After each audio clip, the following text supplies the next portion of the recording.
Hey y'all, we're back in the kitchen doing some canning. Okay, I will give you the recipe at the end of the video. I've got my butter and my lemon juice in here. We have blueberries. So, this is 8 cups of blueberries.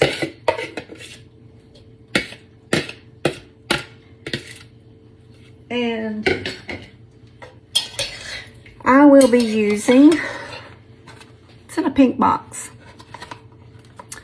and it's for low sugar or no sugar.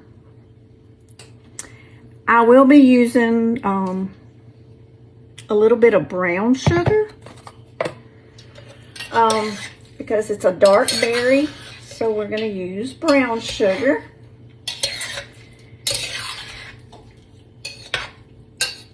So we've got our lemon. I got a little bit of butter, real butter, real butter, real butter.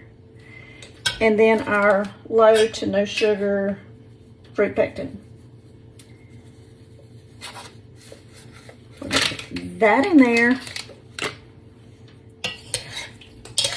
We're going to stir this up and I'm going to bring it to a little boil. And then I'll bring y'all back. So this is going to be a lower sugar.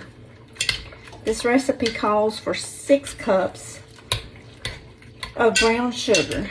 I'm doing 2 cups, so I'm doing 1/3 of what it calls for.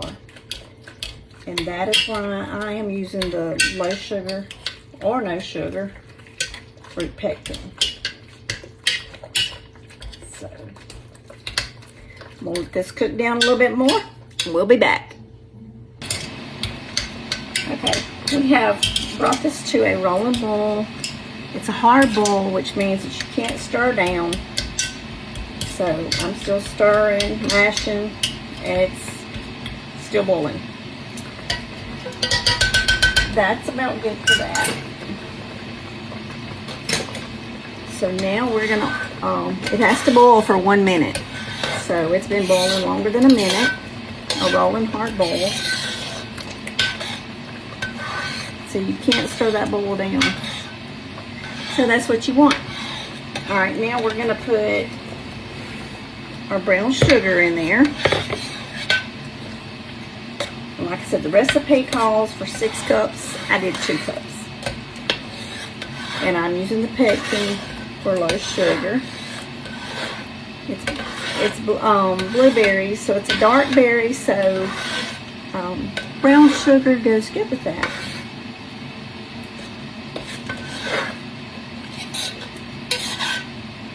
And of course you can always use other sugar substitutes.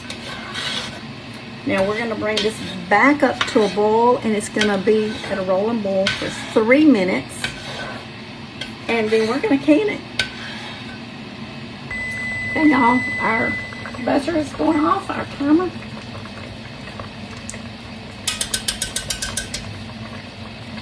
That's hot. This is a little test. If you put your jam in there and you run your finger up through the middle of it and it doesn't run down, you know that your jam is going to set up right. It's ready. It's been boiling for 3 minutes with a hard boil that you can't stir down.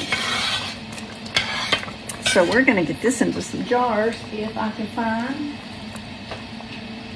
my jar grabber.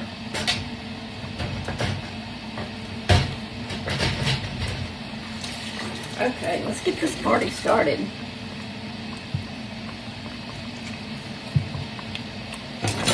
Get my ladle here.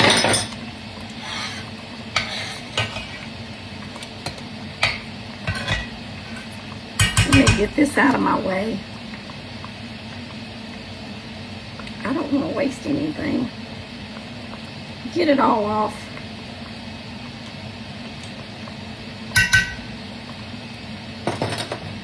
Okay. Let's get this party started.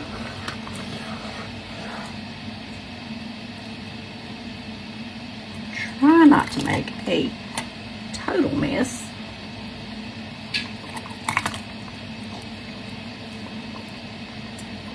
Fourth of an inch headspace.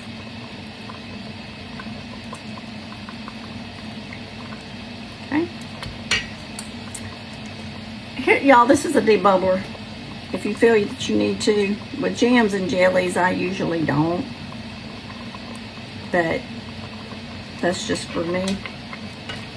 They say to. So I'm telling y'all to. Let me get that out of the way. It's fixing to go down and hit the floor. Alright. I'm going to wipe it. I didn't see anything. Turn that off. And I'm going to wipe it with vinegar. Make sure that there's nothing on there. We're going to get our hot lid. Put that on there.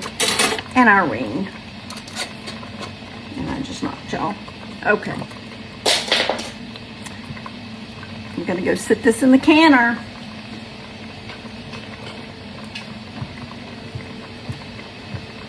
If you're wondering why I didn't set it in that canner, is because I've got my hot jars in here. And here's the thing, y'all. While that one over there, my electric canner, is canning my jam, I can wash this up and have another batch going with more jars getting hot while the other one is canning. I love that. It has saved me so much time just today. I have done peaches and my second batch here of blueberries. So I've done really 3 batches of peaches and 2. This makes my second batch of blueberries, and I've got more blueberries to do. So you want it finger tight so that when you put it down in your boiling water, that it sucks all the air out of there and seals. You want your water to cover your jars about 1 inch. So I'll let y'all see when we get done.